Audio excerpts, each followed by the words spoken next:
day many will not forget, including the media. Israel says Hamas killed over 1,000 people and took many hostages. Israeli Prime Minister Benjamin Netanyahu quickly called an emergency meeting. The decision was taken and the directives were clear. Israel was going to launch attacks on Gaza to try and rescue the hostages. The siren sounded. So I got up and I rushed into my daughter's room. I said to my daughter, she's 12 years old, we need to go to the safe room. So we went downstairs and we waited.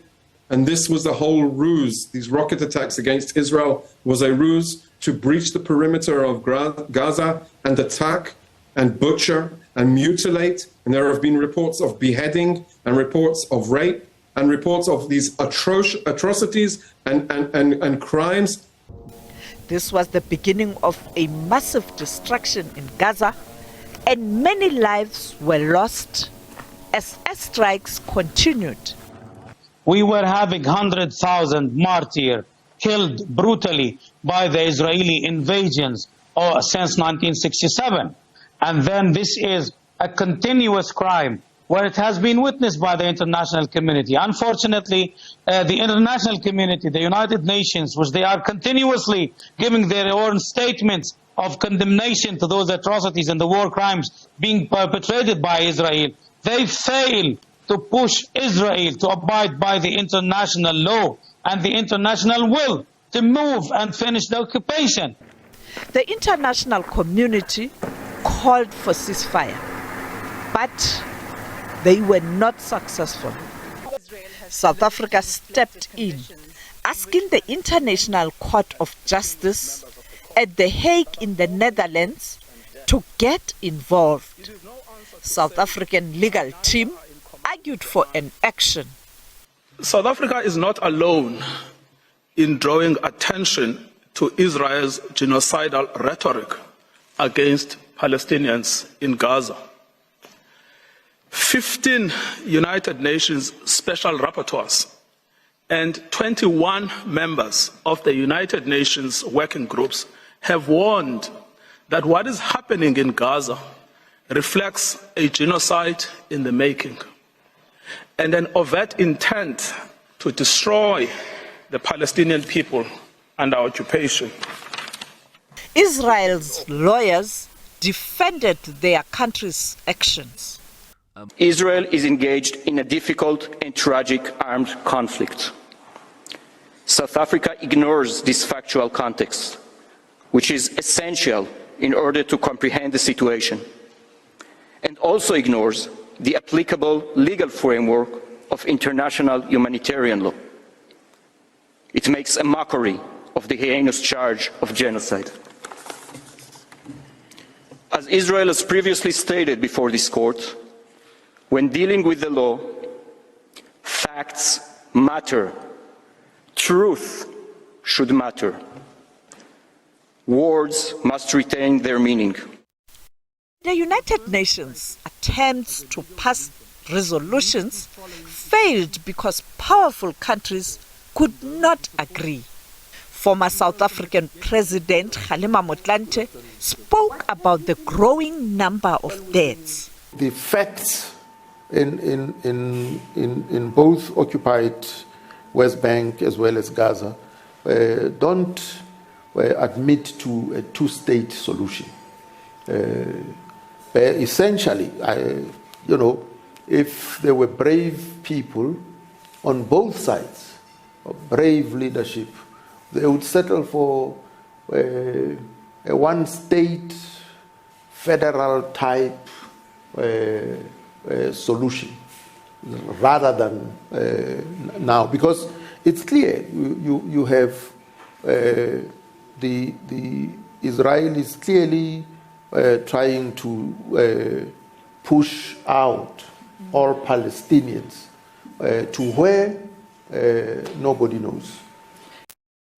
President Thabo Mbeki praised South Africa for using international platforms to try to stop the violence.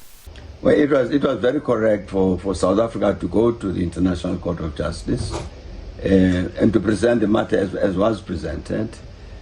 And I think the International Court took very important decisions, which presented a very important challenge to the Israeli leadership.